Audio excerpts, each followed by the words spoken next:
meat stew with chickpeas.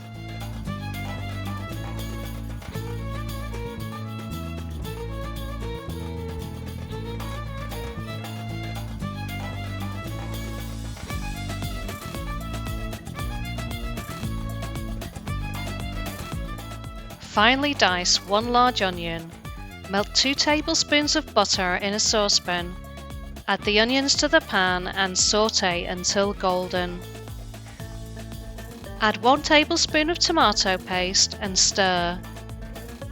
Thoroughly wash the lamb in water, drain well, add to the pan and then cook on medium heat until browned. Add a teaspoon of salt and half a teaspoon of black pepper.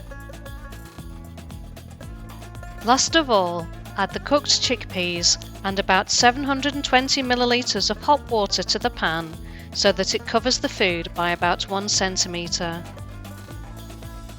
Put the lid on the saucepan and continue cooking on medium heat for 40 minutes. Serve hot.